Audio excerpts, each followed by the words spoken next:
जैसे आप जानते हो साथियों, कोई भी व्यवसाय चलेगा या फिर नहीं चलेगा खास तौर से दो चीज़ों पर निर्भर करती है। पहला है साथियों मार्केटिंग और दूसरा है कस्टमर। ऐसे में साथियों आप भली भांति जानते हो, मार्केटिंग के पीछे अच्छे खासे मेहनत करते हैं, कस्टमर के पीछे अच्छे खासे मेहनत करते हैं। व्यवसाय तो चलता है हमारा, लेकिन दाल रोटी के बराबर। जी हाँ साथियों, कहने का मतलब यह है कि आप अपने बिजनेस के पीछे अच्छे खासे मेहनत करते हो, कस्टमर के पीछे अच्छे खासे मेहनत करते हो, मार्केटिंग के पीछे अच्छे खासे मेहनत करते हो, डेवलपमेंट के पीछे अच्छे खासे मेहनत करते हो। उसके बावजूद भी साथियों आपका व्यवसाय नहीं चल पा रहा है, तो साथियों यहाँ पर आपको अपनी कम्युनिकेशन स्किल्स को डेवलप करने की जरूरत है। जी हाँ साथियों, भली भांति जानते हो, हम कस्टमर नहीं डील कर पाते हैं, यानी कि हमारे अंदर कमी है, इसलिए हम कस्टमर नहीं डील कर पा रहे हैं। समझने की कोशिश कीजिएगा साथियों, हमारा कम्युनिकेशन स्किल्स यदि लो है तो हम कस्टमर को नहीं समझ पाएंगे, ना ही कस्टमर हमें समझ पाएगा और ना ही हम प्रोडक्ट सेल कर पाएंगे। ऐसे में साथियों मैं आपको इस वीडियो में 10 टिप्स आपसे शेयर करने वाला हूं कि किस तरह से कस्टमर से बात करनी चाहिए। हालांकि साथियों इस विषय में मुझे कोई एक्सपीरियंस नहीं है, लेकिन साथियों हम अपनी तरफ से कुछ ओपिनियन रखने वाले हैं इस वीडियो में कि किस तरह से आप कस्टमर से बात करते हो तो अच्छे खासे प्रोडक्ट सेल कर सकते हो, कस्टमर बॉन्डिंग बना सकते हो, अच्छे खासी कमाई कर सकते हो, अपने व्यवसाय को डेवलप कर सकते हो। जी हाँ साथियों, यदि कम्युनिकेशन स्किल्स को इंप्रूव कर लेते हो, यकीनन अच्छे खासी कमाई कर सकते हो, क्योंकि कस्टमर की कतार लग जाएगी आपकी शॉप के सामने। और आप भली भांति जानते हो साथियों, जब कस्टमर की कतार लग जाएगी तो अच्छे खासे हम कमाई कर पाते हैं। तो साथियों यहाँ पर पहला पॉइंट उठता है, कस्टमर को आपको समझने की कोशिश करना चाहिए। जी हाँ साथियों, कहने का मतलब कि कस्टमर की क्या जरूरत है, इन चीज को आपको समझना चाहिए। कस्टमर किस चीज की डिमांड कर रहे हैं, क्या वो प्रोडक्ट आपके पास उपलब्ध है या फिर नहीं है, इस चीज को आपको समझना चाहिए। यदि उपलब्ध है तो कस्टमर को आप दे सकते हो, यदि नहीं उपलब्ध है, किसी दूसरे कंपनी का उपलब्ध है, तो कस्टमर से डायरेक्ट आप बात करो कि भैया जी हमारे पास इस कंपनी का प्रोडक्ट उपलब्ध नहीं है, इसके अलावा दूसरे कंपनी का प्रोडक्ट उपलब्ध है, क्या आप लेने में इंटरेस्टेड हो तो ले सकते हो। इसके अलावा उस प्रोडक्ट के कुछ फीडबैक आप कस्टमर से शेयर कर सकते हो। मतलब साथियों यदि आप ये तरीका अप्लाई कर लेते हो, कस्टमर की बॉन्डिंग अच्छी खासी बनी रहेगी। वहीं पर डायरेक्ट यदि कस्टमर को ना कह देते हो, मतलब समझ जाते हैं कस्टमर की भैया जी के यहाँ पर ये प्रोडक्ट उपलब्ध नहीं है, हमें अलग जाना चाहिए, तो ये गलती आपको बिल्कुल भी नहीं करना है। अक्सर साथियों व्यवसाय यहाँ पर गलती कर देते हैं, यदि उनके पास प्रोडक्ट नहीं है दूसरी कंपनी का, तो ये कहना चाहिए कि हमारे पास दूसरे कंपनी का प्रोडक्ट ये मौजूद है, लेकिन जो आप डिमांड कर रहे हो वो प्रोडक्ट हमारे पास मौजूद नहीं है। इस चीज को साथियों आपको ध्यान रखना चाहिए। और बहुत सारे यहाँ पर व्यवसाय ये भी गलती करते हैं कि कस्टमर के बातों को समझ नहीं पाते हैं। कहने का मतलब साथियों यहाँ पर ध्यान दीजिएगा, मतलब कि कस्टमर क्या कह रहे हैं उनकी बातों को सुनना चाहिए, आपको अच्छे श्रोता बनना चाहिए। पहले कस्टमर की बात खत्म हो जाए, उसके बाद आपको एक्शन लेना है कि कस्टमर किस चीज का डिमांड कर रहे हैं, किन तरह की चीजों का डिमांड कर रहे हैं, कैसा क्वालिटी में कैसा क्वांटिटी में चाहिए, इस चीज को अच्छे से पहले आपको सुन लेना है। अच्छे श्रोता आपको बनना चाहिए यदि सक्सेसफुल बिजनेसमैन बनना चाहते हो तो। पहले आपको सुनना है, उसके बाद आपको एक्शन लेना है। ऐसा ना कि कस्टमर जिस चीज का डिमांड कर रहे हैं यदि आपके पास है तो भैया धरफड़ी में उस चीज को हम निकाल दिए। अब कस्टमर बोल रहे हैं कि भैया ये कलर में नहीं चाहिए, ये साइज में नहीं चाहिए, तो यहाँ पर क्या होगा, आपको ग्राहक से झंझट करने पड़ेंगे। मतलब साथियों आपने भी ऐसा कुछ देखा हो यहाँ पर कि हर बारी में व्यवसाय भी यदि गलती कर देते तो कस्टमर पर गुस्सा उतारने लगते हैं, तो ये गलती आपको बिल्कुल भी नहीं करना है। आपको अच्छा श्रोता बनना चाहिए। अब ऐसा नहीं होना चाहिए कि कस्टमर दुकान के सामने खड़ा है और भैया जी गायब है दुकान पर से। मतलब साथियों आपको सक्रिय रहना चाहिए। ऐसा ना कि कस्टमर आए भैया जी को नहीं देखे लौट के चले गए। ये गलती यदि कीजिएगा साथियों तो कस्टमर नहीं आएंगे।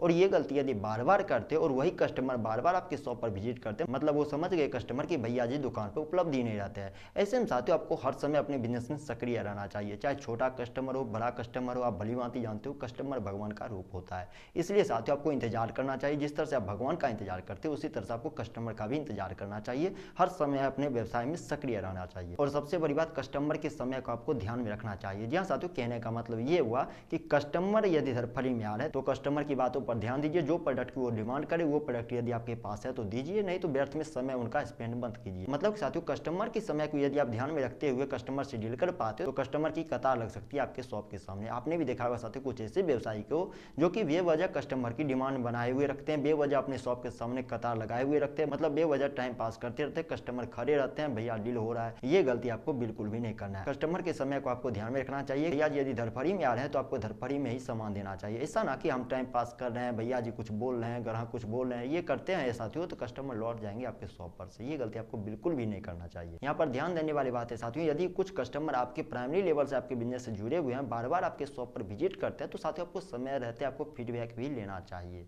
कहने का मतलब साथियों, जो कस्टमर आपके शॉप पर बार बार विजिट करते हैं और जिन भी तरह के प्रोडक्ट का वो डिमांड करते हैं, जिन भी तरह के प्रोडक्ट आपसे ले जाते हैं, तो उस प्रोडक्ट के बारे में आप फीडबैक लीजिए। इससे क्या होगा साथियों, आपकी मार्केटिंग स्ट्रेटजी ठोस होंगे। मतलब साथियों आपको पता चल जाएगा कि इस प्रोडक्ट का इतना डिमांड है, इन तरह के कस्टमर हमारे शॉप पर विजिट करते हैं इन प्रोडक्ट को परचेज करने के लिए। इस चीज को साथियों आपको रिसर्च करना चाहिए। इससे क्या होगा साथियों, कस्टमर बॉन्डिंग आप बढ़ाते हुए चले जाओगे और अच्छे खासे कमाई कर पाओगे। और सबसे बड़ी बात, कम्युनिकेशन स्किल्स को जब आप इंप्रूव करते हो तो साथियों आपको बॉडी लैंग्वेज पर भी आपको ध्यान देना चाहिए। चाहिए। जी हाँ साथियों, जिन भी तरह के कस्टमर आ रहे हैं उन तरह के कस्टमर से उनके लैंग्वेज में आपको बात करना है, उनके लैंग्वेज में, उनके बॉडी लैंग्वेज में आपको बात करना चाहिए। आमतौर पर देखा जाता है साथियों, कस्टमर 3 तरह के आते हैं। पहले आता है साथियों लो बजट के कस्टमर। जी हाँ साथियों, जो कि कम पैसे में अच्छे खासे सामान को परचेज करने के लिए इधर उधर भटकते हैं। तो इन भी तरह के कस्टमर आपके शॉप पर विजिट कर सकते हैं। और कुछ आते हैं साथियों मिडिल लेवल में। जी हाँ साथियों, जो कि अच्छे खासे दाम में भी यदि परचेज कर ले तो सामान ठीक ठाक होना चाहिए। वहीं पर साथियों हाई लेवल के जो आते हैं उन्हें प्रीमियम क्वालिटी के प्रोडक्ट चाहिए, प्रीमियम क्वालिटी का सर्विस चाहिए। ऐसे में साथियों ये तीनों तरह के कस्टमर जो आपके शॉप पर विजिट करते हैं, तो जिन भी तरह के कस्टमर आपके शॉप पर विजिट करते हैं उनके भाषा में, उनके लैंग्वेज में, उनके बॉडी लैंग्वेज में आपको बात करना चाहिए। ऐसे में क्या होता है साथियों, कस्टमर कंफर्ट जोन में बात कर पाते हैं, व्यवसायी से अपने प्रोडक्ट को परचेज कर पाते हैं सही से। यह साथियों इसलिए आपको अपने बॉडी लैंग्वेज पर भी ध्यान देना चाहिए, अपनी कम्युनिकेशन स्किल पर आपको ध्यान देना चाहिए। और सबसे बड़ी बात होती है साथियों आत्मविश्वास। जी हाँ साथियों, यदि अपने आप पर विश्वास रहा तो कोई भी व्यवसाय नहीं चल पाता है। ऐसे में साथियों यदि आप भी चाहते हो अपने व्यवसाय से अच्छे खासे पैसे जनरेट करें तो साथियों आपको आत्मविश्वास के साथ कस्टमर से डील करना चाहिए। जी हाँ साथियों, विश्वास ना हो तो कोई भी व्यवसाय नहीं चल पाता है।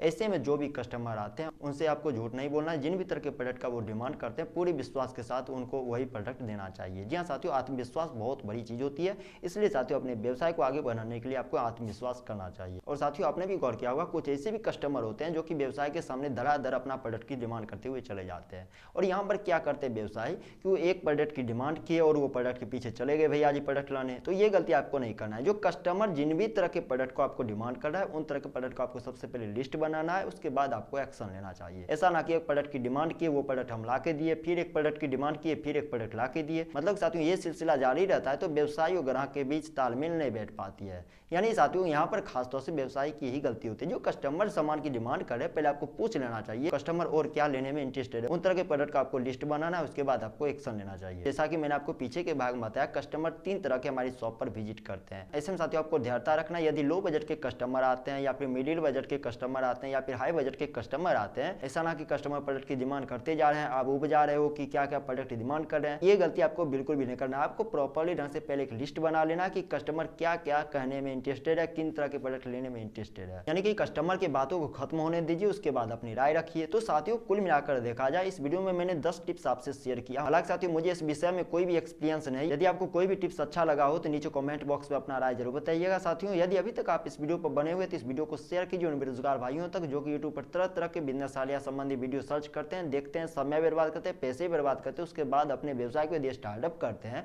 तो बहुत जल्द अपने व्यवसाय को फ्लॉप कर देते हैं, यानी कि उनका व्यवसाय चल नहीं पाता है। ऐसे में साथियों आपका भला होगा, उनका भला होगा, साथ ही साथ हमारे देश का भला होगा। यदि अभी तक आप इस वीडियो पर बने हो तो हमारी मेहनत को यूं ही बर्बाद मत जाने दीजिए। इस वीडियो को लाइक कीजिए और चैनल से जुड़े रहने के लिए चैनल को सब्सक्राइब कीजिए। अपना बहुमूल्य समय इस वीडियो के माध्यम से व्यतीत करने के लिए आपका तहे दिल से धन्यवाद साथियों।